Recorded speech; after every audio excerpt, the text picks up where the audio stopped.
Hello everyone. So today we are going to discuss a topic of rotary compressors. So first of all, what do you mean by rotary compressors? In rotary compressors, the vapor refrigerant from the evaporator is compressed due to movement of blades. So from this we can see that the refrigerant from the evaporator, which is at low pressure and at low temperature, is going to be compressed with the help of some movement of blades. We will see. The rotary compressors are positive displacement type. So what do you mean by positive displacement type? Uh, the positive displacement type of compressors work generally in steps.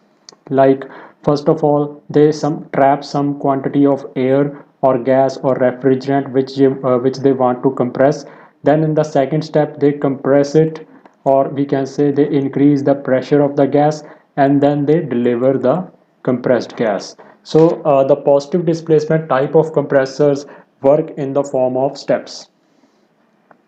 Since the clearance in rotary compressor is negligible, therefore we have high volumetric efficiency. We can say that the clearance space is very less in rotary compressor, therefore their volumetric efficiency is very high. Following are the two basic types of rotary compressors. First one is single stationary blade type rotary compressor, and second one is rotating blade type rotary compressors.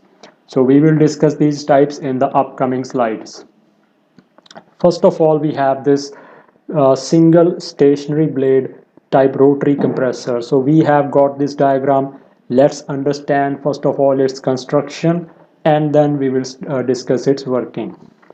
So let's start this construction part. First of all, we will start from this part, which is a stationary cylinder. So you can say this casing, whole casing, a circular casing, which is shown by sanctioned lines, is a stationary cylinder. Then we have the second part, we can say the roller or impeller. So inside the cylinder we have got this roller, or we can say this is an impeller.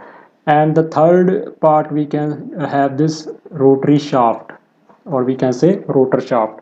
Shaft has eccentric on which the roller is mounted. So this shaft has eccentric on which roller is mounted. Blade is set into the slot of the cylinder. So we have got this part blade. It is set into the slot of a cylinder. So this is positioned here, the blade is positioned here in such a manner that it always maintain contact with the roller. So there is always a contact between blade and the roller, and a spring is attached behind the blade. So the spring is pushing the blade, and the blade is always making contact with the roller. So the blade moves in and out into the slots and follow the rotation. Blade separates suction and discharge port. So we have this discharge port and we have got this suction port. So this blade separates the suction and discharge port, and there is often, we call it a sealing blade, because this sealing blade acts as a seal between the discharge port and suction port. When the shaft rotates, roller also rotates. So now we will discuss what happens when the shaft rotates. The roller will also going to be rotated, and the refrigerant which comes from the evaporator through the suction port will be entering from this side, and this roller impeller, when it starts to rotate, start to push the refrigerant ahead of it. Like you can see, this diagram shows the completion of intake stroke, means the evaporator supplies all the refrigerant to the compressor, and beginning of compression stroke. What happens in the next step? See this, after some time, after some rotation, the compression stroke continued, means this impeller, this rotary impeller will rotate and compress the refrigerant ahead of it, and the new intake volume of the refrigerant also enters into the compressor. So as this impeller starts to rotate, it is going to compress the refrigerant ahead of it. What happens in the next position? Compression continued as the impeller moves or rotates in a certain direction, and the refrigerant ahead of it is going to be compressed, and the suction also continues. New volume of the refrigerant also enters. Compressed vapor in the discharge to the condenser. After some time, the compressed vapor which are compressed by the impeller movement are going to get discharged to the condenser, and the new volume of the refrigerant from the evaporator are entering through the suction port.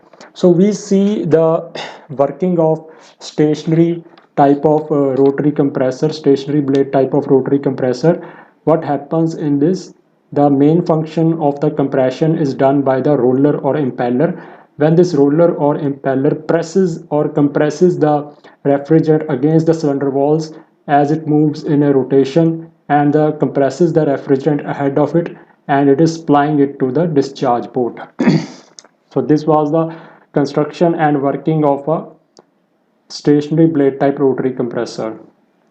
Now in the next type, the second type, we have a rotating blade type rotary compressor. So what are the components? We have this got a cylinder, a stationary cylinder. We have got this rotor containing number of blades. So we have this rotor, which is a slotted rotor, and we have got these blades attached to the slots, and these blades are movable. As the rotor rotates, these blades move outwards with the help of centrifugal force. Okay, so between the rotor, between the rotor and this is the rotor. So between the rotor and cylinder there is some space for the refrigerant to be compressed. Okay, so what happens there become four pockets. Like, see, this is first pocket, second pocket, third and fourth pocket. Okay, so from the suction port, means from the evaporator, the refrigerant enters the compressor, and then it is get trapped into the first pocket, and then the rotor rotates and it takes the refrigerant along with it. And as the rotor rotates, and its blades are always attached to the cylinder walls, and its area going to be get decreased, and the compression happens of the refrigerant, and pressure of the refrigerant increases, and as it rotates, after that it goes to the discharge port, and here you receive high pressure and high temperature refrigerant as and it is going to the condenser. So we receive low pressure and low temperature refrigerant from evaporator, and we supply high temperature and high pressure refrigerant to the condenser. So one thing also I want to elaborate here is the both the types of rotary compressors that we have discussed are always enclosed in a big housing, and we use some oil for the lubrication purpose, and as the rotor rotates, the oil film is formed between the high pressure side and the low pressure side.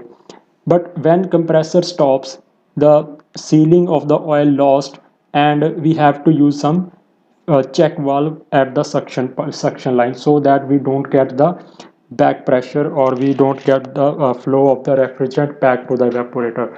So we always use some kind of check valve in the suction line when we use these two types of rotary compressors. So that was all about the rotary compressors. Of two types we have discussed, stationary and rotating type. We will discuss a new topic in the next video. So thank you all, thank you very much.